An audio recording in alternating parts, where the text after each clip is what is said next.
प्रिय विद्यार्थियों, आज हम अपना एक नया टॉपिक एक नए विद्वान के साथ में शुरू कर रहे हैं। और अब हम इस विद्वान के बारे में बात करेंगे। थर्ड ईयर तक आते आते आपने उसका नाम काफ़ी बार सुना है। उस विद्वान का नाम है मैक्स वेबर। मैक्स वेबर ने आधुनिक समाजशास्त्र को आगे बढ़ाने में अपना अभूतपूर्व योगदान दिया था। मैक्स वेबर एक ऐसे विद्वान रहे हैं जिन्होंने समाजशास्त्र को विज्ञान बनाने में या समाजशास्त्र को वैज्ञानिक अध्ययन प्रणाली का आधार देने में अपना महत्वपूर्ण योगदान दिया है। और इसी कड़ी में उन्होंने अपनी एक थियरी दी थी, अपना एक सिद्धांत दिया था, जो कि अवधारणा के रूप में सामाजिक क्रिया के नाम से यानी कि सोशल एक्शन के रूप में जाना जाता है। अगर सामान्य शब्दों में कहूं तो सोशल एक्शन या सामाजिक क्रिया एक सामान्य सी घटना है, एक सामान्य सी गतिविधि है जो प्रतिदिन समाज में सामाजिक अंतर्क्रियाओं के समय समाज के सदस्य एक दूसरे के साथ में करते हैं। हो सकता है ये शब्द आपको थोड़े भारी लगे। सामाजिक अंतर्क्रिया मैंने फर्स्ट ईयर में ही आप लोगों को समझाया था कि अंतर्क्रिया का मतलब होता है जब कोई व्यक्ति किसी दूसरे व्यक्ति के साथ में किसी निश्चित प्रकार का व्यवहार करता है, कोई गतिविधि करता है एक निश्चित अर्थ को लेते हुए, वह अपने आप में एक अंतर्क्रिया कहलाती है। शब्दों के द्वारा बातचीत हो सकती है, हाव भाव के द्वारा बातचीत हो सकती है, हाव भाव द्वारा एक दूसरे को समझाने का तरीका हो सकता है, कोई भी तरीका हो सकता है जिसमें वो एक दूसरे को प्रभावित करते हों और एक दूसरे से प्रभावित होते हों। क्रिया प्लस प्रतिक्रिया, ये जो आपस में क्रिया प्रतिक्रिया निरंतर होती है तो वह अंतर्क्रिया के अंतर्गत आती है। मैक्स वेबर ने इसमें एक शब्द जोड़ा है, वह है व्यक्तिनिष्ठ अर्थ का। यानी कि जो व्यक्ति क्रिया कर रहा है वह उस क्रिया को किस अर्थ में कर रहा है, यह समझना इंपॉर्टेंट है, तभी वह सामाजिक क्रिया के अंतर्गत आएगा। यदि व्यक्ति कोई क्रिया करता है, कोई गतिविधि करता है, कोई बात करता है और सामने वाला उसको उस अर्थ में न लेकर उसको किसी और प्रकार से समझते हुए अपनी प्रतिक्रिया देता है, तो मैक्स वेबर कहते हैं कि वो प्रतिक्रिया क्रिया प्रतिक्रिया तो हो गई, लेकिन वो सामाजिक क्रिया के अंतर्गत नहीं आई। मैक्स वेबर ने सामाजिक क्रिया को समाजशास्त्र की केंद्रीय अध्ययन वस्तु माना था। यहां पर मैंने जो अपने नोट्स तैयार किए हैं, जो आपके सामने स्क्रीन पे हैं, उसमें अगर आप देखें तो मैंने पहली लाइन ही यही लिखी है कि मैक्स वेबर ने सामाजिक क्रिया को समाजशास्त्र की केंद्रीय अध्ययन वस्तु माना है। वेबर ने सामाजिक क्रिया की वैज्ञानिक व्याख्या प्रस्तुत की और उसे व्यक्तिक क्रिया से भिन्न माना है। व्यक्तिक क्रिया, जो कि मैं भी बात कर रहा था क्रिया और प्रतिक्रिया की, उसमें कुछ अंतर्क्रियाएं भी हो सकती है और दूसरी प्रकार की क्रियाएं हो सकती हैं, लेकिन मैक्स वेबर ने सामाजिक क्रिया को और व्यक्तिक क्रिया को भिन्न माना है। और वेबर ने अपनी कृति यानी कि अपनी पुस्तक सामाजिक और आर्थिक संगठन का सिद्धांत में सामाजिक क्रिया के सिद्धांत का प्रतिपादन किया था। और वेबर का तो अगर आप फर्स्ट ईयर की उसकी परिभाषा आपको समाजशास्त्र की ध्यान है या किताब खोलकर कभी देख लीजिए तो उसमें स्पष्ट लिखा है कि समाजशास्त्र वह शास्त्र जो सामाजिक क्रियाओं का अध्ययन करता है, या समाजशास्त्र को सामाजिक क्रियाओं का अध्ययन करने वाला विज्ञान मानते हैं मैक्स वेबर। बहुत साधारण सा उसमें उन्होंने अपनी परिभाषा दी है। अब सामाजिक क्रिया जो अभी मैं समझा रहा था आपको, उसकी परिभाषा लिखते हुए वेबर कहते हैं कि किसी क्रिया को सामाजिक क्रिया तभी कहा जा सकता है जबकि इस क्रिया को करने वाले व्यक्ति या व्यक्तियों द्वारा लगाए गए व्यक्तिनिष्ठ अर्थ यानी कि प्रतीकात्मक अर्थ के कारण यह क्रिया दूसरे व्यक्तियों के व्यवहार द्वारा प्रभावित हो और उसी के अनुसार उसकी गतिविधि निर्धारित हो।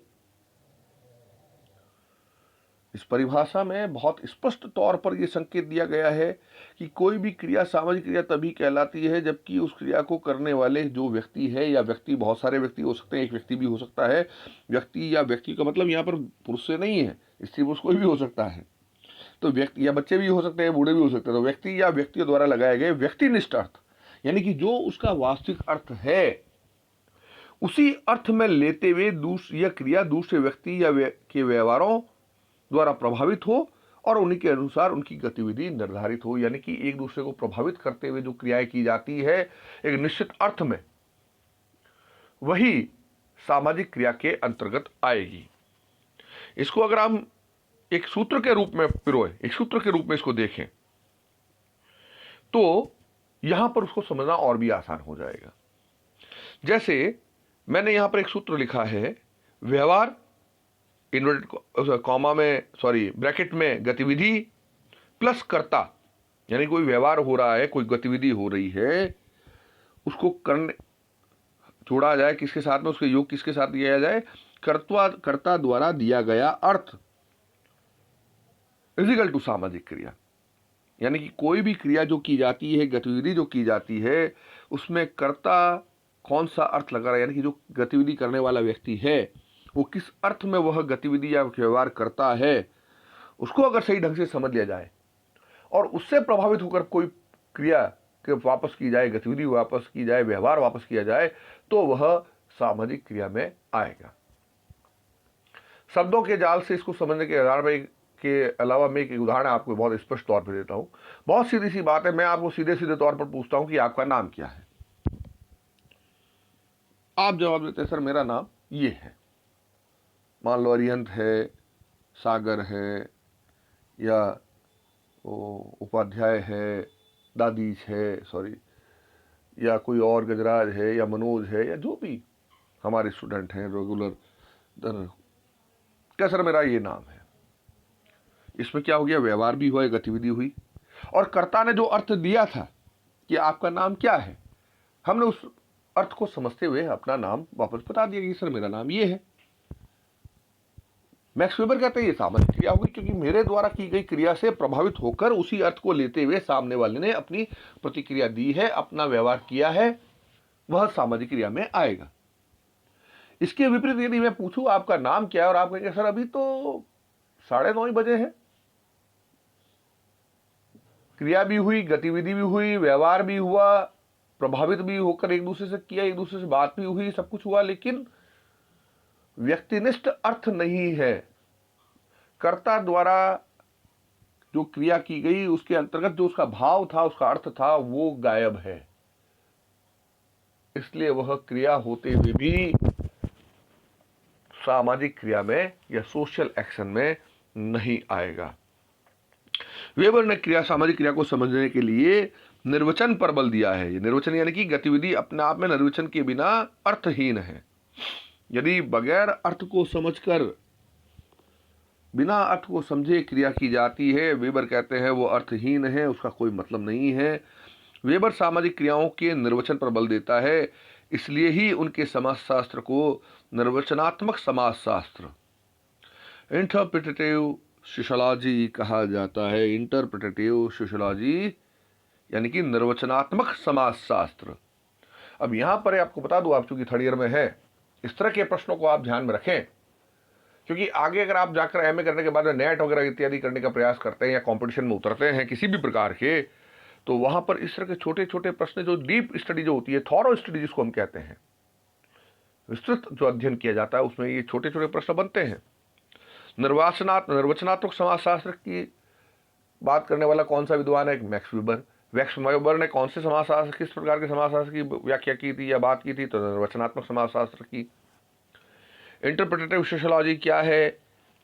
तो उसमें भी हम कह सकते हैं कि सामाजिक क्रिया को समझने, हम ऐसे गतिविधियों को जब हम समझें या किसी भी व्यवहार को हम समझने के लिए जब उसके निर्वचन पर बल देते हैं, उसके मूल अर्थ पर ध्यान देते हैं, इंटरप्रिटेटिव जिसको कहते हैं, जो उसके अंतर, जो उसकी अंतर वस्तु है, उसको समझकर जब क्रियाओं का अध्ययन किया जाता है, तो फिर वह सामाजिक क्रिया के अंतर्गत आता है, उसको सामाजिक क्रिया के अंतर्गत हम लेते हैं। तो मैं ये समझता हूँ कि काफ़ी विस्तार से और काफ़ी विस्तृत तौर पर मैंने सामाजिक क्रिया को समझाने का प्रयास किया है। मुख्य बात केवल इतनी सी है कि आपको उसके मूल अर्थ को समझना है, आपको उसके मूल उद्देश्य को समझना है कि वो व्यक्ति जो क्रिया कर रहा है, हो सकता है वो बोले नहीं, हाथ से इशारा करे, चेहरे से इशारा करे, आंखों से इशारा करे, और हम उसके भाव को समझ लें और उसी रूप में वापस अपनी प्रतिक्रिया दें। अब यहां पर क्लासरूम तो है नहीं, मैं सीधा आपको नहीं तो बता देता। मान लीजिए हम किसी को बुलाने के लिए दूर खड़ा है कोई आदमी, ओए, और फिर हाथ को ऐसे ऐसे करते हैं। अब हाथ अपनी तरफ जब हम मूवमेंट करते हैं, इसका मतलब उसको समझ में आ जाती है कि वो हमें बुला रहा है, या ऐसे ऐसे करते हैं यानी कि वो हमें जाने के लिए कह रहा है। ये हमारे एक्शन के ऊपर निर्भर करता है, और सामने वाला उस एक्शन को समझ लेता है उसी भाव में, और फिर अपनी प्रतिक्रिया करता है उसे प्रभावित होते हुए। ये जो क्रिया है पूरी, ये सोशल एक्शन है, ये पूरा सामाजिक क्रिया है। तो सामाजिक क्रिया जो है अपने आप में, मैक्स वेबर ये मानते हैं कि ये मूलभूत अध्ययन है समाजशास्त्र का, और समाजशास्त्र एक ऐसा विज्ञान है जो सामाजिक क्रियाओं का अध्ययन करता है। सामाजिक क्रियाओं का अध्ययन करने वाले शास्त्र को समाजशास्त्र कहते हैं। मैक्स वेबर की ये परिभाषा है। अब हम आते हैं इसी परिभाषा के आधार पर सामाजिक क्रियाओं की विशेषताओं पर, और सामाजिक क्रियाओं की विशेषताओं में आज हम उसके सबसे पहले बिंदु पर बात करेंगे, जो ये कहता है कि सामाजिक क्रिया दूसरे व्यक्ति के भूतकाल, वर्तमान या भावी व्यवहार द्वारा भी प्रभावित हो सकती है। कोई जरूरी नहीं है कि वर्तमान में ही किसी चीज से प्रभावित होकर की जाने वाली क्रिया सामाजिक क्रिया है, बल्कि भावी क्रियाओं से भी या किसी भूतकाल में घटी हुई घटनाओं से प्रभावित होकर की जाने वाली क्रिया सामाजिक क्रिया के अंतर्गत आती है। मैक्स वेबर मूल रूप से यह कहना चाहते हैं। इसके पीछे मूल क्या महत्व है? वर्तमान का तो हमने बात की, कभी अभी जैसे हम बात कर रहे हैं, हमने नाम पूछा, सामने वाले ने नाम बता दिया, हो गया काम, ये सामाजिक क्रिया है क्योंकि ये वर्तमान में हो रहा है। लेकिन भूतकाल और भविष्य या भावी व्यवहार द्वारा प्रभावित भी हो सकती है। जैसे मान लीजिए हम यहां पर अभी ये रिकॉर्डिंग सब कर रहे हैं, पढ़ रहे हैं, पढ़ा रहे हैं, आप लोग इसको सुन रहे हैं, इसको देख रहे हैं। क्यों देख रहे हैं, क्यों पढ़ रहे हैं? इसलिए देख रहे हैं, इसलिए पढ़ रहे हैं क्योंकि हमें पता है कि भविष्य में हमारा एग्जाम होने वाला है और हमें एग्जाम में नंबर लाने, उसमें पास होना है, इसलिए हमें अब तैयारी करनी पड़ेगी। तो ये एक भावी व्यवहार से प्रभावित होते हुए हम आज के वक्त में क्रिया कर रहे हैं, तो इसको हम सामाजिक क्रिया के अंतर्गत ले सकते हैं। इसी प्रकार से भूतकाल में कोई घटना घटी, मुझे एक बहुत पुरानी छोटी सी लघु कथा, एक चुटकुला, पहले कुछ जमाने में बिल्लू की एक कॉमिक्स आती थी, बिल्लू नाम का एक कैरेक्टर आता था, उसमें एक पहलवान होता था और बिल्लू और पहलवान हमेशा आपस में लड़ते रहते थे, उनकी हमेशा टकराट होती रहती थी, टकराव चलता रहता था। तो एक बार वो जो पहलवान होता है, उसमें कहानी इस तरह से है कि वो पहलवान जो है वो डंडा लेके बिल्लू के पीछे भाग रहा है, और बिल्लू आगे आगे भाग रहा है और पहलवान पीछे पीछे भाग रहा है। तो किसी ने पहलवान बिल्लू को रोका, कह रहे यार बिल्लू भाग क्यों रहा है? कह रहे वो पहलवान पीछे पड़ा है मेरे पास, मेरे पीछे डंडा लेके, वो आज मुझे बहुत बुरी कर से कूटेगा, मारेगा। कि क्यों यार, तूने क्या कर दिया? कि कुछ नहीं यार, मैंने उसको महीने भर पहले कहीं वो घूम रहा था कहीं बगीचे में, मैंने उसको बात में गेंडा कह दिया कि यार तुम तो गेंडे जैसे हो, ये है वो है। तो उसको लगा यार गेंडा कह दिया, वो भी महीने भर पहले, तो महीने भर पहले जो बात कही थी उसको आज वो उसके पीछे डंडा लेके क्यों पड़ा है? तो बिल्लू कहता है अरे भाई, उससे पहले उसने कभी जिंदगी में गेंडा देखा ही नहीं, आज वो गया था जू में, वहां उसने गेंडा देखा, तो उसको याद आया कि बिल्लू ने मुझे ये इसकी संज्ञा दी थी, तो इसलिए आज उसको गेंडा समझ में आया, गेंडा ये होता है, तो आज मेरे पीछे डंडा लेके पड़ा है कि मुझे इतना बदसूरत और ऐसा कैसे बता दिया।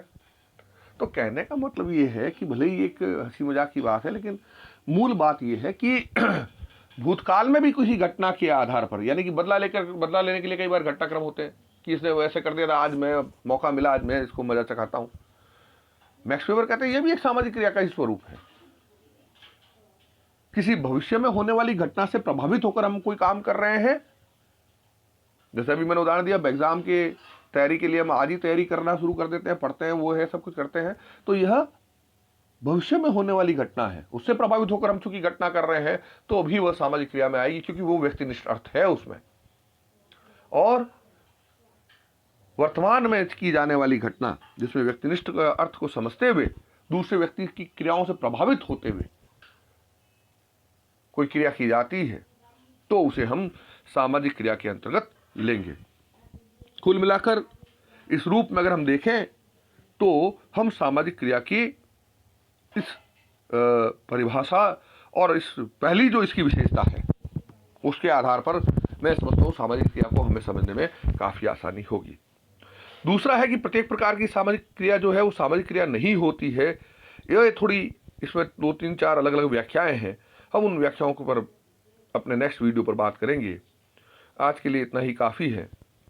मित्रों, एनएसएस का कार्यक्रम भी लगातार कर रहे हैं और मैं आपको बता दूं कि थर्ड ईयर में जो लोग बैठे हैं, कम से कम जब ऑनलाइन हम जब प्रतियोगिताएं करवाते हैं या इस प्रकार के कार्यक्रम करवाते हैं तो उनमें उनके अधिक से अधिक उसमें सहभागिता होनी चाहिए, ताकि हम कहीं ना कहीं इस चीज़ को साबित कर सकें कि हमारे जो एनएसएस के जो स्वयंसेवक हैं, वॉलंटियर्स जो हैं, वो लगातार, हालांकि जो काफ़ी लोग ऐसे हैं आप सब जानते हैं, नाम बताने की आवश्यकता नहीं है अलग से, वो हर कार्यक्रम में अभी भी इस कोविड-19 के समय में भी वो हमारे साथ में आ रहे हैं, लगातार काम कर रहे हैं। मेरी आपसे यही गुजारिश रहेगी, ये मेरा निवेदन है आप लोगों से कि आप इसमें सक्रिय रूप से भाग लें, ताकि आपको अगर मान लो कोविड-19 के चलते हुए अगर कैंप नहीं हो पाया तो कम से कम हमारे पास में कोई एक्टिविटीज़ तो हो जिसमें आपकी सहभागिता को हम दर्शाएं और उस आधार पर आपको सर्टिफिकेट आपको बन जाए। और आपने चूँकि मेहनत की भी है उसके लिए, ठीक है, अभी कोविड के चक्कर में आप अपने गाँव में या कहीं बैठे और नहीं आ पा रहे हैं, लेकिन जब कभी भी ऑनलाइन या इस तरह की कोई चीज़ें होती हैं उसमें अपना रेस्पॉन्स ज़रूर दें। ये मेरी आपसे गुजारिश है, निवेदन है। आज के लिए इतना ही काफ़ी है। धन्यवाद। अगली वीडियो में हम इन विशेषताओं पर आगे चर्चा करेंगे।